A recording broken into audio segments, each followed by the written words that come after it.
The wealthy executives laughed about firing the dinosaur janitor without benefits, not knowing he was in the stall. When the truth came out weeks later, only one man walked out of the building with his dignity intact. Charles Johnson's knees cracked as he knelt to pick up an empty coffee cup someone had left in the corner of the corporate lobby. At 65, every movement reminded him of his age, but he refused to let it show. The digital clock on the wall read 6:15 p.m., the start of another night shift at Sterling Enterprises. "Evening, Mr. Johnson," called out Maria from the security desk. She was one of the few who still bothered to greet him by name. "Evening," Charles replied, adjusting his yellow uniform. The fabric had faded after countless washes, but he kept it immaculate. 20 years of service meant something to him, even if it didn't to anyone else. He pushed his cleaning cart toward the service elevator, its squeaky wheel echoing through the marble lobby. The cart contained everything he needed: glass cleaner, disinfectant, paper towels, garbage bags, all precisely arranged as they had been every night for the past 2 decades. The elevator doors opened to the executive floor. Charles immediately noticed fingerprints on the steel doors, probably from the board meeting earlier that day. He pulled out his cleaning cloth, working in small circles until the surface gleamed. His phone vibrated in his pocket. The hospital's number flashed on the screen. "Mr. Johnson." The nurse's voice was gentle but clinical. "Your wife's condition has deteriorated slightly. We've had to increase her medication." Charles gripped the cleaning cart handle tighter. "How much extra will that cost?" "The doctor can discuss that during tomorrow's appointment." "I understand. Thank you." He ended the call, his hands trembling slightly as he picked up the glass cleaner again. Voices drifted from the break room down the hall. Charles recognized them. Young executives who never seemed to leave the office before midnight. "Did you hear about the modernization plan?" one asked. "Yeah, Sterling's really shaking things up. About time, too. This place is stuck in the last century. Tell me about it. Have you seen that old janitor? Still using the same cleaning cart from like 1995. Laughter followed. Charles continued his work, pretending not to hear. He'd learned long ago that invisibility was sometimes a blessing in this building. The sound of expensive shoes on marble made him look up. Marcus Sterling, the new CEO, was walking down the hallway, phone pressed to his ear. At 45, Sterling represented everything the company had become: sleek, cold, efficient. "I don't care about the transition period," Sterling was saying. "Cut the deadweight. All of it." Their eyes met briefly as Sterling passed. Charles nodded respectfully, but Sterling looked through him as if he were part of the wall. The interaction triggered a memory Charles tried to suppress. 30 years ago, at a different company, a different boss had looked at him the same way before firing him for not fitting the company's image. The words still stung. He wheeled his cart to the bulletin board, pretending to clean nearby while reading the new notices. A bright yellow form caught his attention. Employee Efficiency Evaluation. Mandatory for all staff. Charles studied the form, his heart sinking at phrases like technological adaptability and modern workplace integration. 20 years of perfect attendance and dedication reduced to checkboxes designed to highlight what he lacked. The night wore on. Charles cleaned each floor methodically, vacuuming carpets, emptying trash bins, wiping down surfaces. Every task completed to the same standard he'd maintained since his first day. At midnight, he checked the duty roster one last time before clocking out. His eyes widened at the schedule for next week. They doubled his workload without warning. 2 floors had become 4, with no change in hours or pay. The night security guard barely looked up as Charles left through the back entrance. In the parking lot, he paused to rub his aching back. His ancient Corolla sat alone in the far corner, paint peeling, 250,000 miles on the odometer. As he drove home, Charles thought about the evaluation form, the double workload, the whispers of modernization. He'd seen the signs before, at other jobs and other decades. But this time was different. At 65, with a sick wife and mounting medical bills, he couldn't afford to start over. The apartment was dark when he arrived. He moved quietly through the rooms, not bothering to turn on the lights. The answering machine blinked with another message from the hospital's billing department. Charles sat on the edge of his bed, still in his yellow uniform. On the nightstand, A photo showed him and his wife from happier days, standing proud at their son's college graduation. They'd sacrificed everything for that degree, just as he'd sacrificed his pride daily to keep this job. Tomorrow would be another day of silent dignity, of invisible service, of swallowing wrong after wrong to survive. But for how much longer? The question haunted him as he finally lay down, his back screaming in protest, his mind racing with worries about bills, evaluations, and a future growing more uncertain by the day. The alarm was set for 5 a.m. Another shift would begin in just a few hours. Another day of pretending not to hear the whispers, not to see the looks, not to feel the weight of decades of disrespect pressing down on his shoulders. Charles closed his eyes, but sleep wouldn't come. In the darkness, he could still see Sterling's dismissive glance, still hear the young executive's laughter, still feel the weight of that evaluation form in his hands. Tomorrow would be another test of his dignity, another day of proving his worth to people who'd already decided he had none. Outside his window, the city lights flickered like distant stars. Somewhere in one of those buildings, his wife slept in a hospital bed, fighting her own battles. For her, he would endure. For her, he would return tomorrow, and the next day, and the day after that for as long as they would let him. But deep in his gut, Charles knew something had to give. The question wasn't if, but when. The next morning hit Charles like a slap. His back seized as he rolled out of bed at 4:45 a.m., the pain shooting down his legs. He stood slowly, gripping the bedpost, waiting for his muscles to remember their job. The mirror showed what 20 years of night shifts looked like. Deep lines around his eyes, gray hair thinning at the temples, shoulders permanently curved from decades of bending and lifting. He straightened his uniform, making sure the creases were perfect. They could take a lot from him, but not his self-respect. The hospital parking lot was empty when he arrived for his morning visit. Sarah, his wife of 40 years, lay sleeping in room 412, tubes snaking from her arms to beeping machines. Her chest rose and fell with mechanical precision, each breath purchased with money they didn't have. "Good morning, baby," he whispered, kissing her forehead. She didn't stir. The medications kept her under most days now. A light knock on the door announced the morning nurse. "Mr. Johnson? The billing department would like to speak with you before you leave." Charles nodded, his stomach tightening. He knew what was coming. The billing office smelled of coffee and printer paper. A young woman with sympathetic eyes slid a statement across the desk. The number at the bottom had too many zeros. "We understand your situation," she said, not meeting his eyes. "But we need to discuss payment options."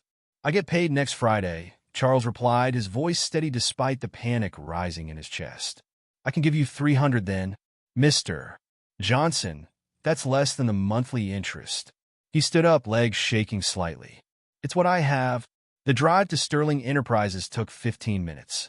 Charles parked in his usual spot, far from the shiny BMWs and Mercedes that filled the executive section. His ancient Corolla looked like a stray dog among thoroughbreds. The morning cleaning crew was leaving as he arrived. Jake, a 20-something with a pierced eyebrow, caught him at the service entrance. "Heads up, old-timer. They're watching everyone extra close today. Some big efficiency expert coming through." Charles nodded his thanks. In the locker room, he checked his supplies against the new reduced budget. They'd cut everything by half: cleaning solution, paper products, garbage bags. He'd have to make it work somehow. The elevator opened on the 3rd floor, and Charles nearly collided with Amy Chun, a young intern rushing to clean up a spilled coffee. Her hands shook as she dabbed at her blouse. "Here," Charles said, pulling out his cleaning supplies. "Let me help you with that." "I'm so sorry. I'm making more work for you," she apologized, close to tears. "It's just with the new evaluation system, everyone's so stressed, and I knocked it over during the morning meeting, and Mr. Sterling was there, and breathe," Charles instructed, efficiently cleaning the spill. "I've been here 20 years. Want to know my secret?" She nodded desperately. "There ain't no secret. Just do your job, keep your dignity, and don't let them see you sweat." "How do you stay so calm?" "Everyone's terrified of these evaluations." Charles thought about the hospital bills, his wife's medication, the doubled workload. "Practice," he said simply. Through the conference room windows, he could see Sterling leading a meeting. The executives sat around a long table, laptops open, faces serious. Sterling stood at the head, gesturing at a PowerPoint presentation titled Operational Efficiency Initiatives. Cost reduction across all departments. Sterling's voice carried through the glass. No exceptions. The old way of doing things is over. Charles wiped the windows in slow, methodical circles, invisible to the people inside. He learned to read upside down years ago, a survival skill in places where information meant safety. The bullet points on the screen made his heart sink. Outsource maintenance services, eliminate redundant positions, modernize facility management. The meeting ended, and executives filed out, speaking in excited tones about transformation and future prospects. None of them noticed Charles or the spotless windows. Later that afternoon, his supervisor dropped a paper on his cart without a word. The evaluation form was filled out in red ink. Low scores across every category. Shows resistance to technological advancement. Maintains outdated methodologies. Limited adaptation to modern workplace requirements. Charles folded the paper carefully and put it in his pocket. The corridor suddenly felt colder, the fluorescent lights harsh against the polished floors he'd maintained for 2 decades. His phone buzzed, another hospital call. He stepped into the utility closet to answer it. Mr. Johnson, we need to discuss your wife's treatment plan. The current medication isn't achieving the desired results. There's an alternative, but it's not covered by your insurance. The words blurred together, but the cost stood out clearly. Thousands they didn't have, for treatment she couldn't wait for. I'll figure something out, he promised, his voice rougher than usual. That evening, as the office emptied, Charles remembered teaching his son about dignity. It's not what they take from you, he'd said. It's what you choose to give up. His son had gone on to college, built a life in another state. He'd offered to help with the medical bills, but Charles refused. A father's pride had limits, but they hadn't reached them yet. The night stretched on. Charles cleaned each floor with the same care he always had, making the reduced supplies work through sheer determination. His back screamed with every movement, but he kept going. The pain was familiar company now. Near midnight, his phone rang again. The hospital's number flashed on the screen. The new medication we discussed, the doctor said without preamble. We need to start it soon. The bills for the current treatment are also past due. Charles leaned against the wall, suddenly tired beyond measure. How much time do we have? To start the new medication? Days, not weeks. For the bills, they're talking about collection procedures. After hanging up, Charles checked his supply cart. The cleaning solutions were running low, and it was only Tuesday. The new budget wouldn't allow for replacements until next week. He wheeled the cart toward the executive washrooms, his steps heavy. 20 years of service, and what did he have to show for it? A dying wife he couldn't afford to save, a job slipping through his fingers, and a body that betrayed him more each day. The sound of approaching voices made him pause. Sterling and his team were working late again, their laughter echoing down the corridor. Charles slipped into the bathroom, his chest tight with an emotion he refused to name. Fear? Anger? After so many years of swallowing both, he wasn't sure he could tell the difference anymore. The next morning arrived with a cruel inevitability. Charles pulled into the parking lot at 5:30 a.m., 2 hours earlier than his scheduled start. The doubled workload left him no choice. It was either come in early or fall behind. His joints protested as he unloaded the cleaning cart in the pre-dawn darkness. The cleaning supplies were running dangerously low, but he'd learned some tricks over the years. A little extra water in the solution, reusing some cloths after a thorough wash. Anything to stretch resources. The building was ghost quiet at this hour. Charles's footsteps echoed through empty corridors as he began his rounds, starting with the newly assigned floors. The fluorescent lights hummed overhead, casting harsh shadows on freshly waxed tiles. You missed a spot. The voice made Charles freeze. Marcus Sterling stood in the doorway of his office, already dressed in an immaculate suit despite the early hour. He pointed to a barely visible scuff mark on the floor. I'm sorry, sir. I'll take care of it right away. Charles reached for his cleaning supplies. You know, Sterling said, Watching him work, efficiency isn't just about doing the job. It's about doing it right the first time. His tone carried the same condescension one might use with a slow child. Charles felt eyes on him as he scrubbed the floor. Other early arrivals had stopped to watch the scene unfold. Young executives trying not to look too interested in their boss, humiliating the old janitor. There's a reason we're implementing these new standards, Sterling continued, loud enough for his audience. The old way of doing things is just not competitive anymore. You understand that, don't you? Yes, sir. Charles kept his eyes on the floor, his hands steady despite the rage building in his chest. Good. See that you do. Sterling's expensive shoes clicked away down the corridor, leaving Charles kneeling on the floor, surrounded by whispers and half-hidden smirks. Later that morning, Jake caught up with him near the supply room. The younger janitor's usual swagger was replaced by nervous energy. Hey, Mr. Johnson. Heard what happened this morning. Listen, you need to know. They're planning something big. Overheard the HR team talking. Mass layoffs, starting with maintenance and cleaning staff. Charles nodded slowly. When? Soon. They're bringing in some contract company. Cheaper, they say. More efficient. Jake spat the word like it was poison. Just watch your back, okay? The warning followed Charles through his morning tasks. Every floor felt like a battlefield now. Every corner a potential ambush. He cleaned methodically, thoroughly, as he always had, but his mind raced with calculations. Mortgage payments, hospital bills, medication costs. His phone vibrated. Another hospital message. Final notice. Payment required within 48 hours to continue current treatment plan. Charles closed his eyes, letting the weight of it all press down on him for just a moment. Then, like countless times before, he straightened his shoulders and went back to work. The yellow uniform felt heavier today, like armor wearing thin. The afternoon brought him to the executive floor. Charles began his usual routine, starting with the corner offices. The executive bathroom was last on his list, a task he'd come to dread since Sterling took over.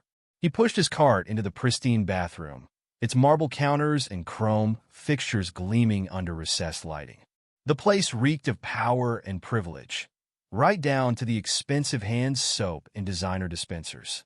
Voices in the hallway made him pause.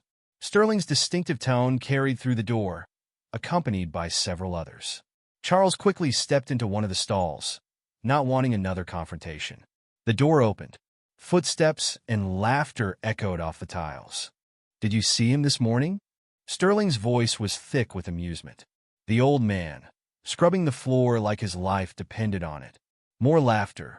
Charles recognized the voices. Other executives, all eager to join in their boss's cruel joke. God, how long has that dinosaur been here anyway? Someone asked. Too long, Sterling replied. But don't worry, we've got plans for our friend in the yellow uniform. Charles stood perfectly still in the stall, his heart pounding. 20 years of dignity warred with the instinct to burst out and confront them. The best part is, Sterling continued, we won't even have to pay full benefits. I've got HR building a case. Poor performance, failure to adapt to new systems. By the time we're done, he'll be lucky to get anything. Isn't that risky? A younger voice, slightly concerned. I mean, his age, his race? Please. Sterling's tone dripped contempt. You think that old man knows anything about employment law? He can barely operate a mop. Besides, who's going to believe him over us? Charles's hands trembled as he reached for his phone. With movements born of desperate clarity, he opened the recording app and pressed start. Each word, each laugh, each casual cruelty captured in digital precision. You should see his personnel file, Sterling went on, warming to his audience. Still uses a flip phone. No email account. Probably thinks Twitter is something birds do. More laughter. We're doing him a favor, really? World's changed. No place for his kind anymore. What about his wife? Another voice. Heard she's in the hospital. Not our problem. Sterling's voice turned harder. Business is business. If he wanted security, he should have learned some real skills instead of pushing a broom for 20 years. The conversation continued, each word driving deeper like physical blows. Charles stood motionless, tears rolling silently down his cheeks, as men in expensive suits discussed destroying his life between casual jokes about golf scores and stock options. "Here's what we'll do," Sterling said, his voice taking on the tone he used in board meetings. "First, we double his workload already done. Then we cut his supplies, write him up for any mistake, no matter how small. Document everything. In a month, maybe 2, we'll have enough to fire him with cause. Clean, simple, efficient. And if he complains? To who?" Sterling laughed. "He's a 65-year-old black janitor with no education and no power. We're a multi-billion-dollar company with a legal team on retainer. You do the math. The sound of running water, more laughter, the door opening and closing." Charles waited 5 full minutes after the last footstep faded before stopping the recording. His hands shook as he played it back, making sure every word was clear. He stepped out of the stall on unsteady legs, catching his reflection in the mirror. The same face that had absorbed countless insults over decades stared back at him. But something was different now. In his eyes, dignity warred with rage, pride with desperation. The phone in his pocket felt heavy with its captured truth. 20 years of silent dignity had led to this moment in a marble bathroom, listening to powerful men laugh about destroying him. The irony wasn't lost on him, that his salvation might come from being invisible enough that they didn't even think to check the stalls. Charles picked up his cleaning supplies, movements automatic from years of practice. But as he pushed his cart out into the hallway, his mind was already racing ahead, weighing options, considering consequences. The recording felt like a live wire in his pocket, dangerous and powerful. Tomorrow would be different. Tomorrow, he would have to decide, remain silent and lose everything, or fight back and risk the same. But for now, there were floors to clean, surfaces to polish, appearances to maintain. The night was young, and dignity, he had learned, sometimes looked a lot like patience. Charles remained in the bathroom long after Sterling and his cronies left, hands gripping the cart handle so tight his knuckles turned white. He played the recording again, each word cutting deeper than before. Poor performance, failure to adapt. Sterling's voice dripped with disdain through the phone speaker. "We're doing him a favor, really?" The bathroom's bright lights suddenly felt like an interrogation lamp. Charles sank onto his cart's bottom shelf, legs too weak to hold him. 20 years of service reduced to jokes and cruel planning. By the time we're done, he'll be lucky to get anything. The recording continued, capturing every detail of their scheme. Charles listened as Sterling laid out the plan step by step, like a general plotting a war. "First thing Monday, we'll implement the new cleaning protocols. Impossible standards, of course. Nobody could meet them, especially not with half the supplies and double the workload." Laughter crackled through the speaker. "And if he somehow manages? Then we get creative, move his schedule around, change his duties without notice. Keep him off balance. Old dogs can't learn new tricks, right?" More laughter. Charles's finger hovered over the delete button. One press, and this evidence would vanish, leaving him with nothing but his word against theirs. "Just like always. What about legal issues?" A younger voice asked. "His age, his race. Please." Sterling's contempt was palpable. "You think he can afford a lawyer? Man can barely afford his wife's medical bills. Trust me, I've seen his file. One missed paycheck and he's finished." The recording captured the sound of running water, casual conversation about golf scores, someone complaining about their Tesla's delivery delay. The contrast made Charles's stomach turn. He played it one more time, making sure he hadn't imagined any of it. But there it was, clear as day. Corporate executives plotting to destroy a man's life between bathroom breaks and sports scores. The phone buzzed with a text from the hospital. "Urgent. Please contact billing department regarding payment schedule." Charles checked the time. 9:47 p.m. The night was still young, and he had 4 floors to clean before morning. He stood slowly, his back protesting the movement, and began restocking his cart. The executive bathroom needed cleaning, real cleaning, not just the evidence of his presence there. He worked methodically, wiping down mirrors that reflected a man he barely recognized anymore. When had he gotten so old? When had his shoulders started to stoop like that? "Business is business," Sterling had said, The words echoed off the marble walls as Charles polished them to a shine. Just business. Like his wife's cancer was just business. Like his 20 years of service was just business. The recording felt like it was burning a hole in his pocket. Each floor he cleaned that night, each trash can emptied, each surface polished, was accompanied by the weight of knowledge.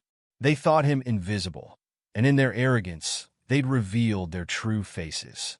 Near midnight, he found himself back in the executive bathroom, the place where everything had changed, the pristine stall where he'd stood silently, recording the architects of his planned destruction. The door opened, making him jump. A young executive. Charles recognized him as one who'd been there earlier, stopped short at the sight of him. "Oh." The man's face flushed slightly. I thought. "Just finishing up, sir," Charles said quietly, gathering his supplies. The man couldn't meet his eyes, probably remembering his own laughter at Sterling's jokes. Alone in the service elevator, Charles replayed the recording one last time. Sterling's voice filled the small space. Who's going to believe him over us? The answer hit him like a physical blow. Nobody. Nobody would believe him without proof. And now he had it. He thought about his wife in the hospital, fighting for her life. Thought about the bills piling up, the medication she needed, the treatments they couldn't afford. Thought about 20 years of swallowed pride, of being invisible, of staying quiet. The parking lot was almost empty when he finally left the building. His ancient Corolla sat alone in the far corner, a metaphor he was too tired to appreciate. The recording weighed heavy in his pocket, like a loaded gun. At home, he sat in the dark, phone on the kitchen table in front of him. The digital clock on the stove blinked 1:23 a.m. In a few hours, he'd have to get up and do it all again. Unless he played the recording one final time. Sterling's voice filled his small apartment. "We're a multi-billion-dollar company with a legal team on retainer. He's a 65-year-old black janitor with no education and no power. You do the math." Charles did the math. 20 years of service against their legal team. His word against theirs. His dignity against their power. But now he had something they didn't expect, proof. The phone lit up with another hospital notification.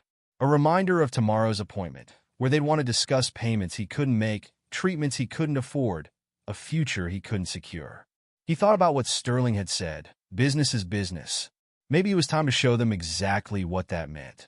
The recording sat in his phone like a time bomb. Each word, each laugh, each casual cruelty preserved in perfect digital clarity. They thought him too old, too powerless, too broken to fight back. They thought wrong. Charles forwarded the recording to his personal email, then to a USB drive he kept for important documents. 3 copies, just to be safe. Evidence had a way of disappearing when the powerful felt threatened. Tomorrow, he decided, would be different. Tomorrow, he would start making calls. But for now, he had 3 hours until his next shift began. 3 hours to decide how 20 years of dignity would face its greatest test. He lay down still, wearing his yellow uniform, too tired to change. The recording played one last time in his mind as he drifted off. Who's going to believe him over us? Soon they'd find out. Charles woke before his alarm, the recording still fresh in his mind. He sat at his kitchen table, coffee untouched, phone propped against the sugar bowl. His finger hovered over the play button. "We're doing him a favor, really?" Sterling's voice filled the quiet kitchen. He'd listened to it 17 times now. Each playback made it more real, more urgent. The morning sun crept through his window, painting shadows across the bills scattered on his table. The hospital's number flashed on his phone. He answered on the first ring. "Mr. Johnson." The billing coordinator's voice was gentle but firm. "We need to discuss your wife's situation." Charles closed his eyes. "How is she?" "Stable for now. But the new treatment plan?" "Mr. Johnson, we can't begin without payment arrangements." Through the phone, he could hear the soft beeping of hospital machines. Imagine Sarah lying there, waiting. "I understand. Can I come see her?" "Of course. The doctor would like to speak with you anyway." The hospital corridors felt longer than usual. Room 412 was quiet except for the steady rhythm of monitoring equipment. Sarah lay still, smaller somehow, against the white sheets. "Baby," Charles whispered, taking her hand. "I need your advice." Her eyes flickered open. "Charles." Her voice was weak but clear. "What's wrong?" He pulled out his phone, hesitated, then pressed play. Sterling's voice filled the room, each word a knife. Sarah's hand tightened in his as the recording continued. When it finished, the room fell silent except for the beeping machines. Sarah's eyes were bright with tears and something else. Anger. "You've been quiet too long," she said finally. "We both have. If I fight this—" Charles started. "If you don't fight this," she interrupted, "what are you teaching our grandchildren about dignity?" The doctor arrived before Charles could respond. More bad news wrapped in medical terminology. The new treatment was promising, but expensive. Time was running out. "I'll figure something out," Charles promised, kissing Sarah's forehead. Her skin felt paper-thin beneath his lips. Outside the hospital, he sat in his car, the recording playing again. Each word felt different now, filtered through Sarah's eyes, through the doctor's prognosis, through decades of swallowed pride. His phone displayed a local search, employment lawyers near me. The results stretched endlessly, a sea of promises and guarantees. His thumb hovered over the first number. "Legal aid office," a brisk voice answered. "How can I help you?" "I need—" Charles's voice caught. "I need to speak with someone about workplace discrimination. We have an opening at noon. Can you come in?" The office was small, tucked between a bail bondsman and a tax preparer. Lisa Chun, the young lawyer who greeted him, looked barely older than his granddaughter. "Mr. Johnson," she said, gesturing to a chair. "Tell me what brings you here." He placed his phone on her desk, pressed play.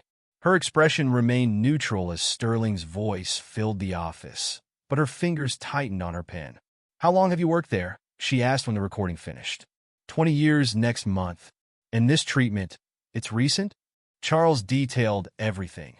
The doubled workload, the cut supplies, the poor evaluations. With each word, the weight on his shoulders grew lighter. Lisa took careful notes. "Mr. Johnson, what you have here, this is significant evidence. But going up against Sterling Enterprises won't be easy. They have resources, lawyers—" "I have the truth," Charles said quietly. She smiled slightly. "Sometimes that's enough. But you need to understand what you're getting into. They'll fight back. Hard. Are you prepared for that?" Charles thought about Sarah in her hospital bed, about 20 years of dignity maintained through silence, about Sterling's casual cruelty. "I'm tired of being invisible," he said finally. Lisa nodded. "Then let's make them see you." She pulled out a legal pad. "Start from the beginning. Tell me everything." For the next 2 hours, Charles talked. Every incident, every slight, every moment of swallowed pride. Lisa documented it all, occasionally asking for clarification or additional details. "We'll need supporting evidence," she explained. "Witnesses if possible. Other employees who've experienced similar treatment. Jake," Charles remembered, "the young janitor who warned me. And maybe Amy, the intern. Good? We'll need their statements." "But Mr. Johnson," Lisa leaned forward. "Are you sure you want to do this? Once we start, there's no going back." Charles played the recording one more time. Sterling's voice seemed smaller now, less threatening in the light of day. "My wife needs treatment I can't afford," he said. "My job's already gone. They just haven't done the paperwork yet." "What exactly am I going back to?" Lisa began outlining the process. Documentation needed, statements to gather, timelines to establish.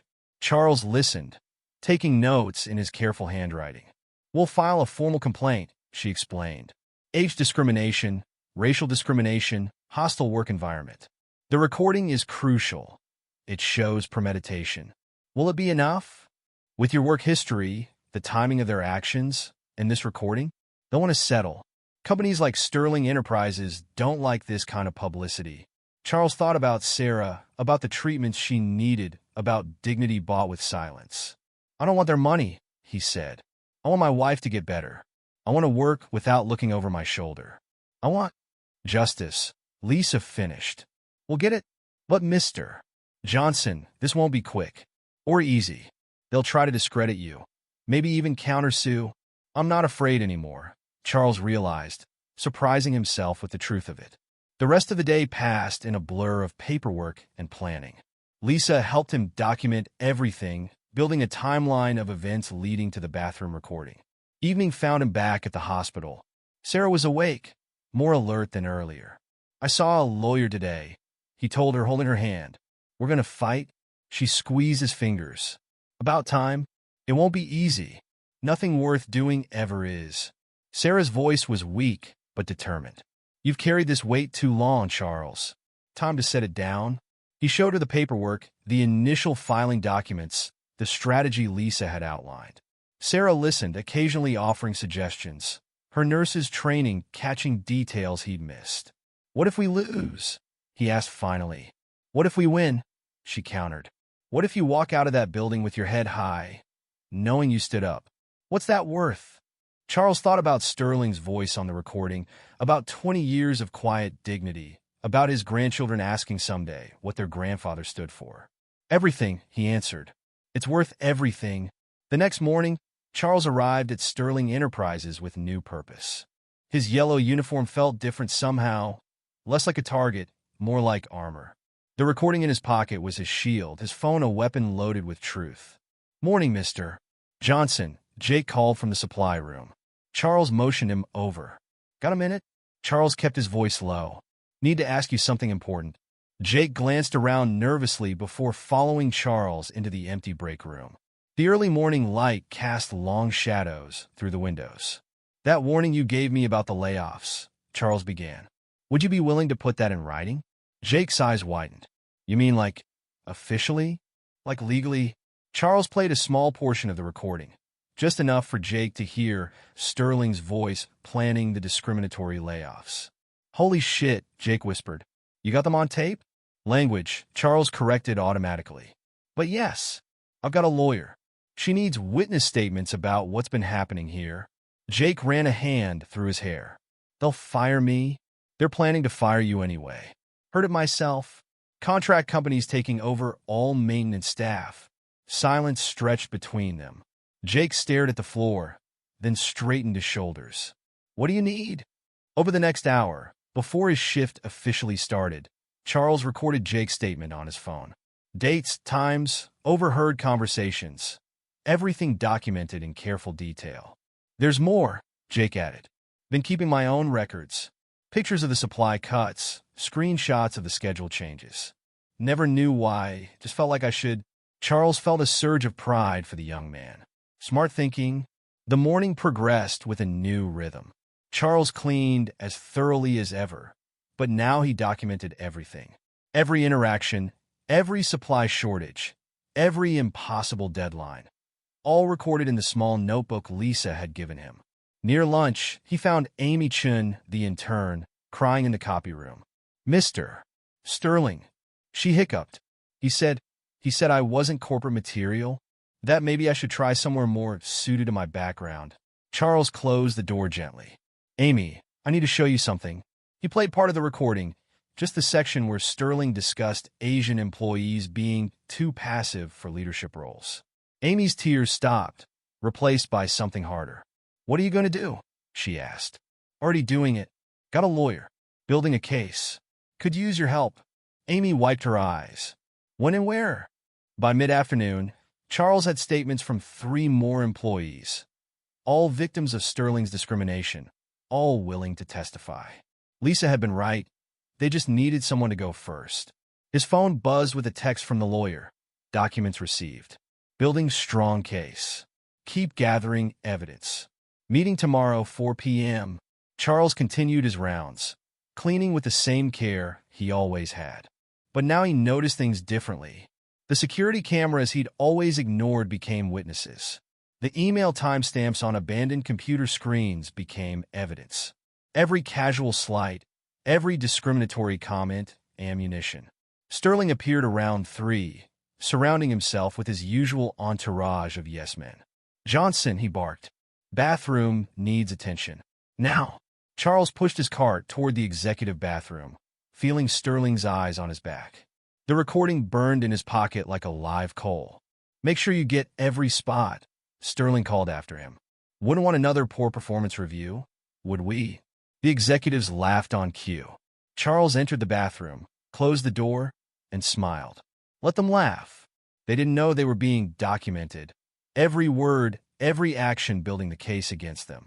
He cleaned thoroughly, methodically, recording every interaction on his phone.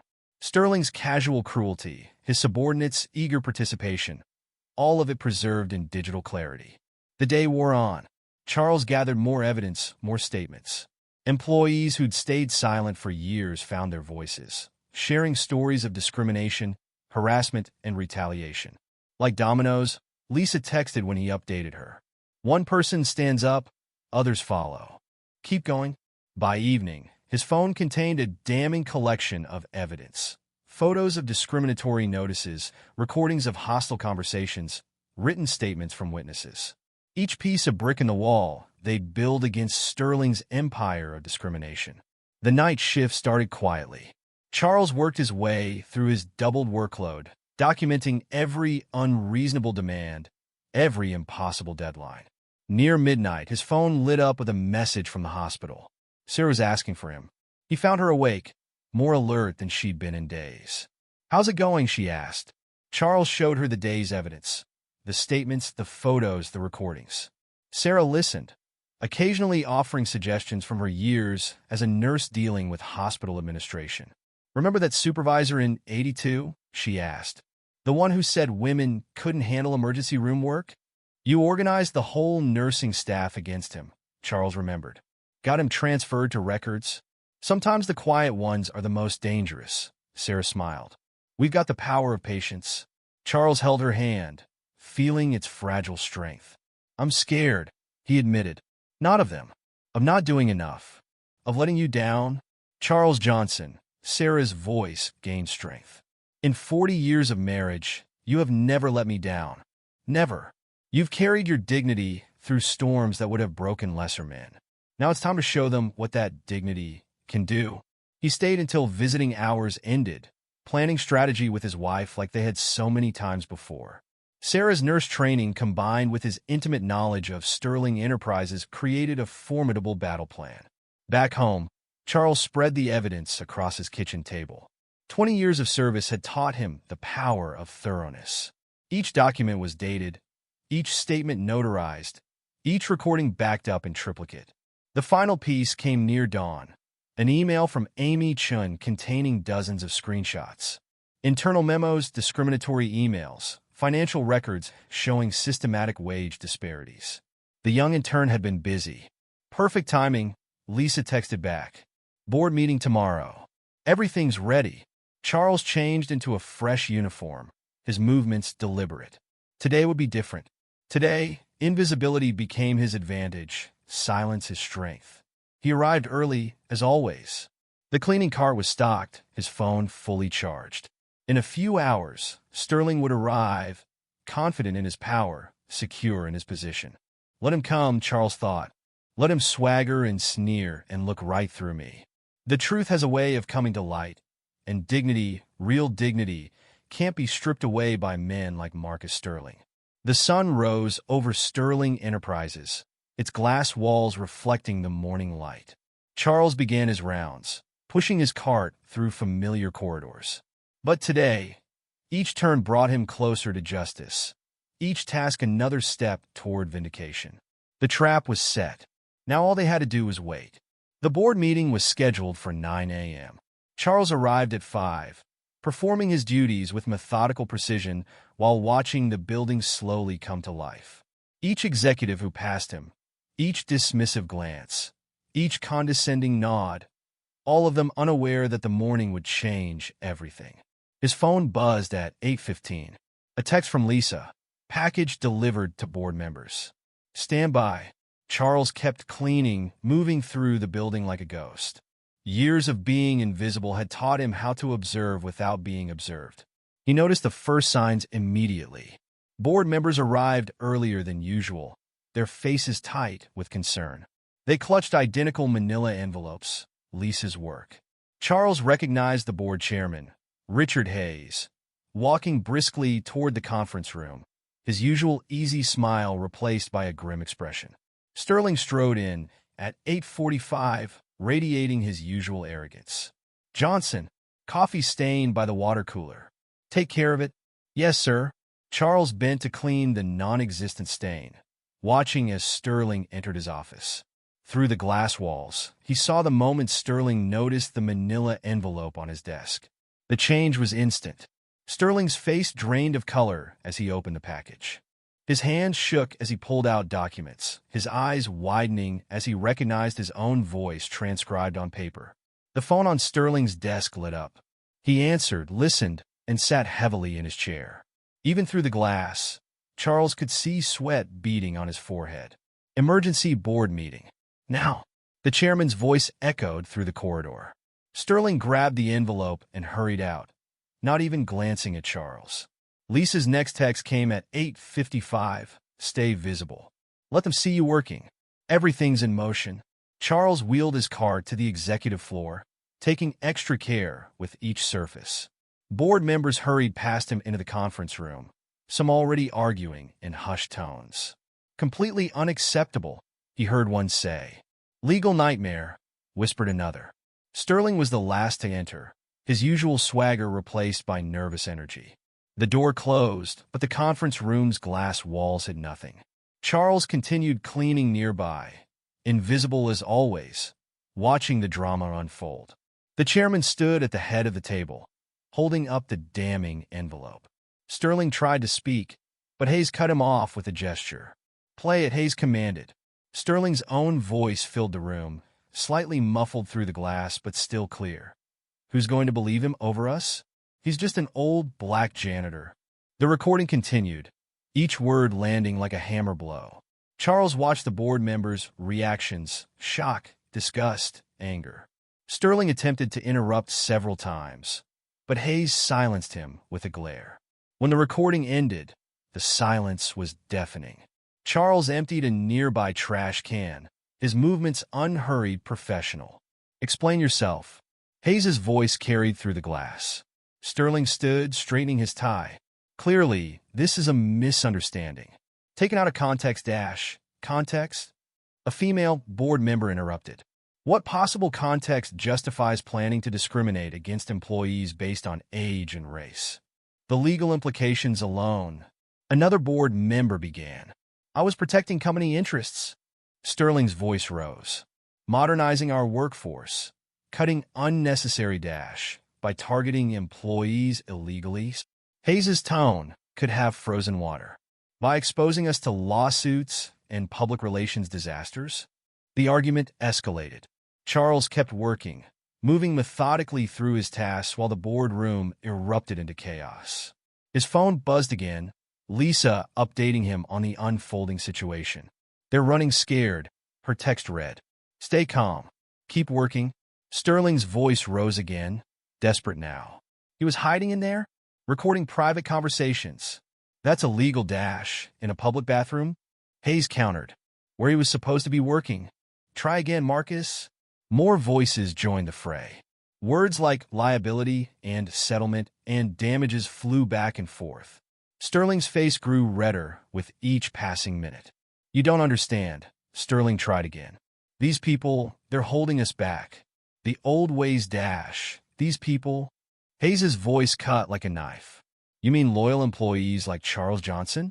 20 years of service. Perfect attendance record. Commendations from 3 previous CEOs. Sterling blinked. How did you Because unlike you, Hayes said coldly. Actually read personnel files before planning to destroy people's lives.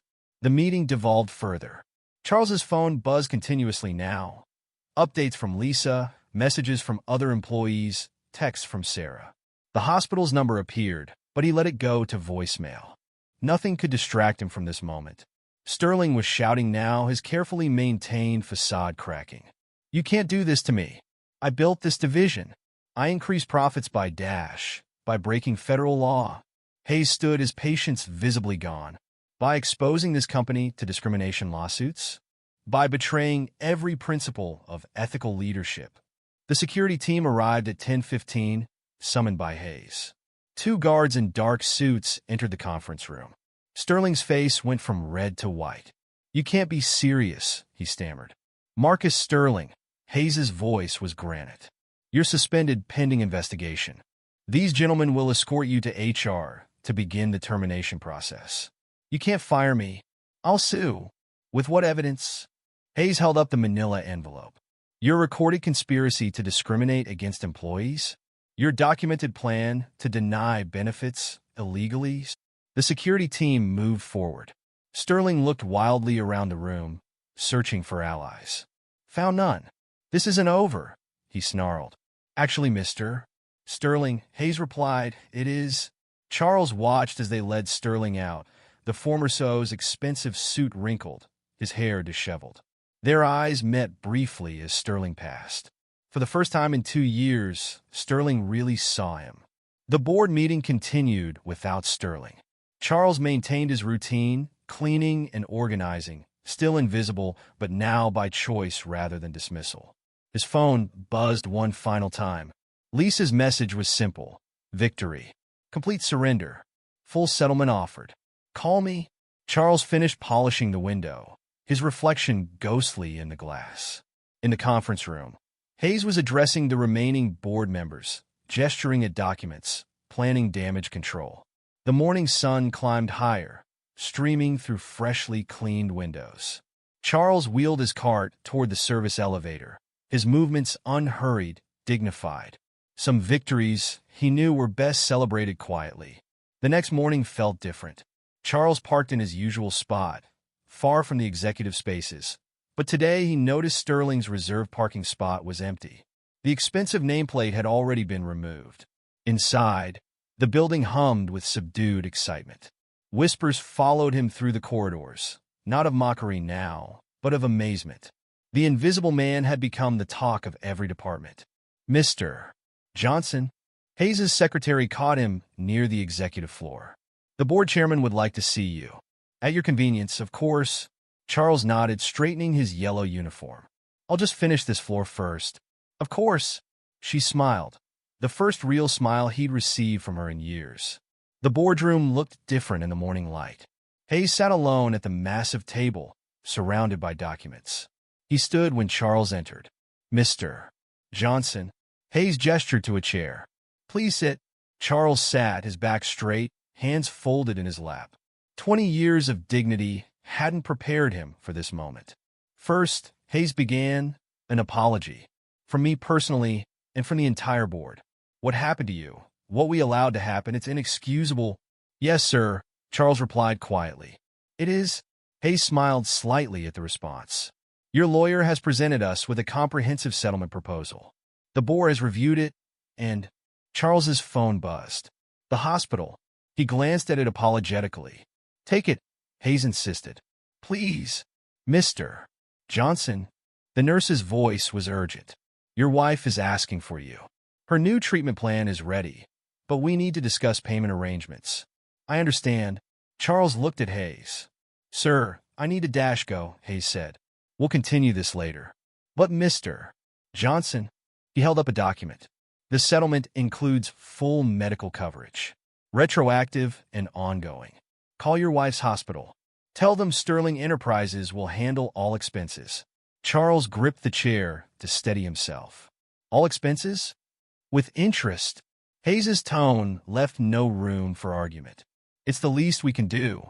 The drive to the hospital felt surreal. Sarah was sitting up when he arrived, looking stronger than she had in weeks. Tell me everything, she demanded. Charles described the board meeting, Sterling's meltdown, Hayes's apology. When he mentioned the medical coverage, Sarah's eyes filled with tears.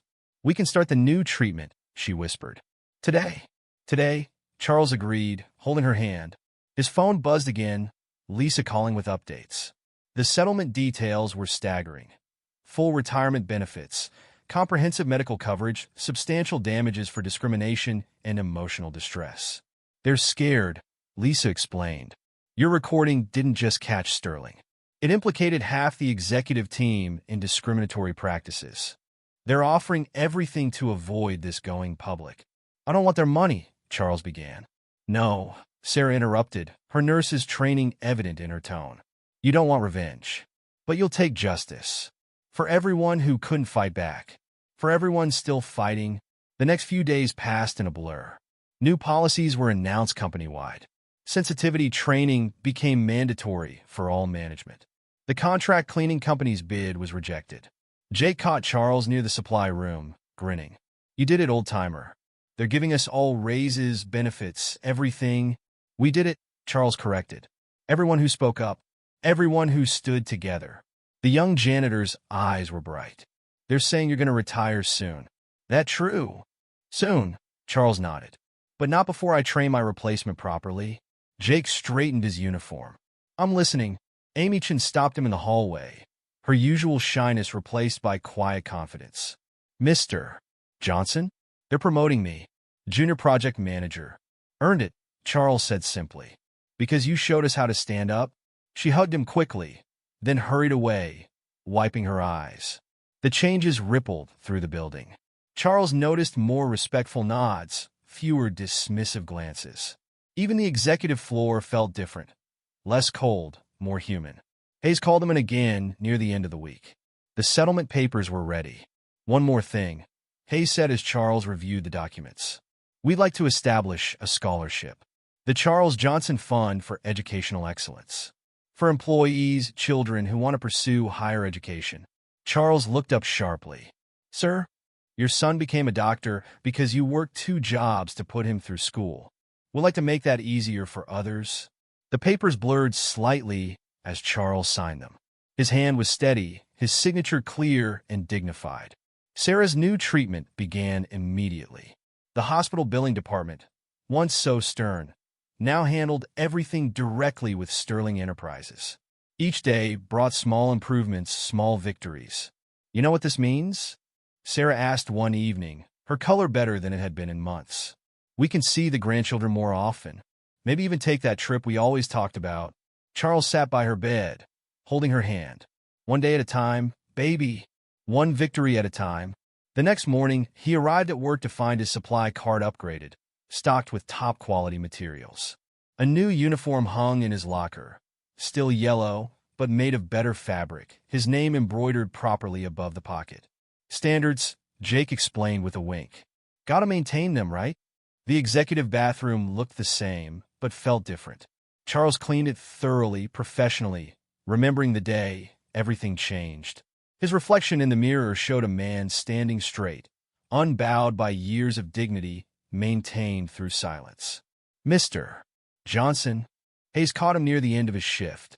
"The board would like you to speak at next month's company meeting. Share your story. Help us do better." Charles thought about 20 years of invisible service, about dignity preserved through silence, about justice finally served. "Yes," he said simply. "I'll do that." Later, visiting Sarah in the hospital, he watched the sunset through the window. Her new treatment was working, slowly, steadily, like justice itself. "You changed things," she said softly. "Not just for us, for everyone."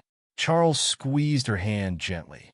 Tomorrow, he would return to Sterling Enterprises. He would clean floors, empty trash, maintain standards. But he would do it on his terms, with his dignity not just intact, but triumphant. Sometimes, he realized, justice looked like a man in a yellow uniform, doing his job with pride, knowing his worth wasn't measured by others' assumptions, but by his own unwavering dignity.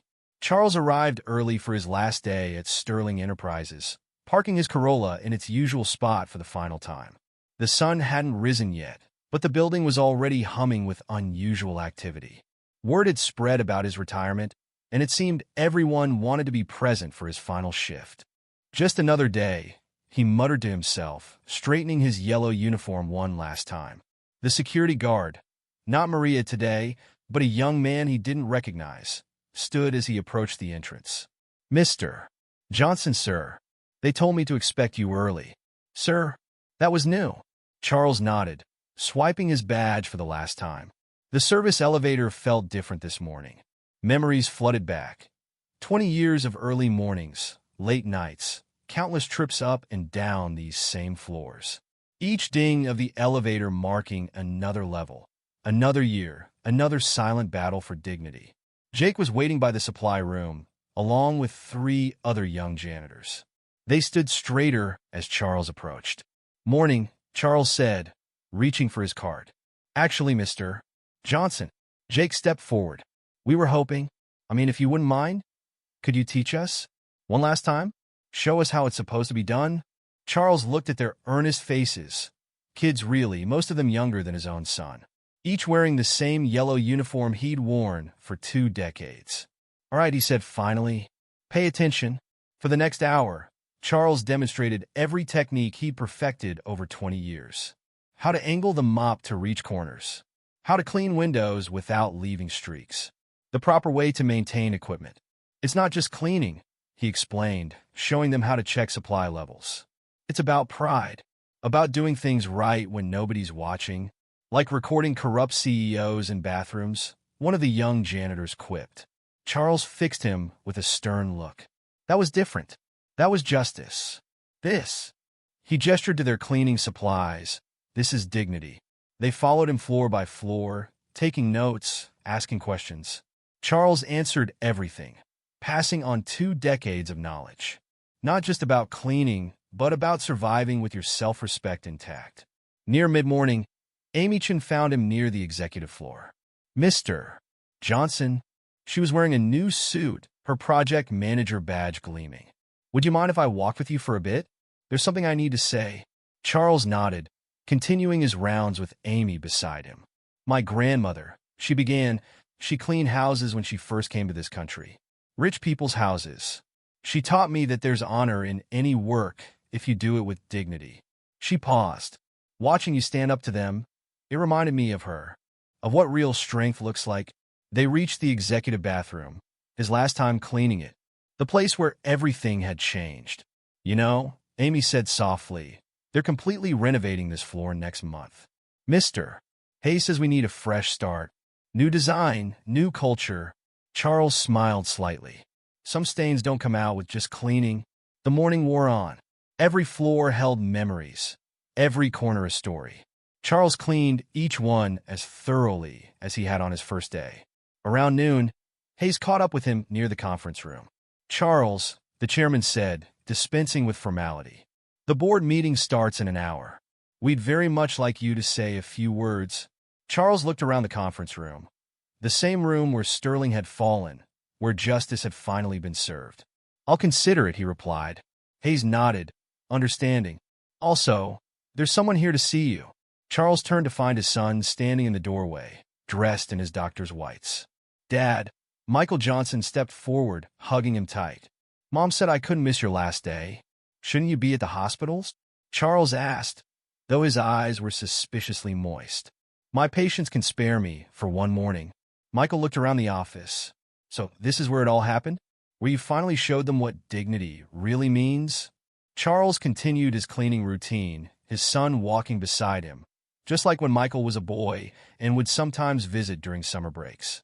You know, Michael said, watching his father work, all those years I was in medical school, struggling with racism, with people doubting me, I kept thinking about you, about how you handled it all with such grace. Not grace, Charles corrected. Dignity. There's a difference. The afternoon brought more visitors. Former employees who'd heard about his retirement. Young workers seeking advice. Even a few executives awkwardly offering congratulations. At 2 o'clock, Charles entered the executive bathroom one final time. The recording that changed everything had happened right here. He cleaned every surface perfectly, his movements as precise as ever. The board meeting started at 3. Charles stood before them, his yellow uniform immaculate, his back straight. 20 years ago, he began, I started working here because I believed in dignity. Not the kind you can buy with fancy suits or corner offices. The kind you earn by doing what's right, even when no one's watching. The board members listened silently as Charles spoke about change, about justice, about the difference between power and strength. Today, he concluded, I'm leaving because I still believe in dignity. And now, thanks to what happened here, others might find it a little easier to believe too. Afterward, in the locker room, Charles changed out of his uniform for the last time. He folded it carefully, smoothing out the creases, and placed it in his locker. Jake appeared in the doorway. We got you something? He held out a small package. Inside was a name badge, a real one, not the plastic tag he'd worn for 20 years. It read simply, Charles Johnson, a man of dignity. The whole maintenance staff pitched in, Jake explained, shuffling his feet. We wanted you to have something to remember us by. Charles pinned the badge to his civilian shirt. Thank you. The sun was setting as he made his final walk through the building. Every floor held memories now. Some bitter, some sweet, all part of a journey that had led to this moment. In the lobby, he found the entire maintenance staff lined up in their yellow uniforms. As he passed, each one straightened, offering a silent salute to the man who'd shown them what dignity looked like in action. Maria was back at the security desk. She stood as he approached, tears in her eyes. 20 years of good mornings and good nights, she said softly. What will I do without them? Keep watching, Charles replied. Keep witnessing. Sometimes that's all the dignity we need. The parking lot was filled with people waiting to say goodbye. Charles shook hands, accepted hugs, remembered names and faces from 2 decades of service. Finally, he reached his car. Michael was waiting there, keys in hand. Let me drive you to the hospital, his son offered. Mom's waiting. Charles looked back at Sterling Enterprises one last time. The building gleamed in the evening light, its windows reflecting the sunset. So much had changed. So much remained to be done. You know, Michael said as they drove away, that scholarship fund they created in your name? First recipient starts medical school next fall. Charles smiled. Some victories echoed long after the battle was won. Sarah was sitting up when they arrived at her room. Her latest test showed improvement, slow but steady, just like justice. So, she asked as Charles sat beside her. How does it feel? Charles took her hand, feeling the strength returning to her grip. Feels like dignity, he said simply. Feels like dignity. Outside the window, the city lights began to twinkle on. Somewhere in that glittering landscape, a building stood a little taller, a little more just, because one man had refused to surrender his dignity.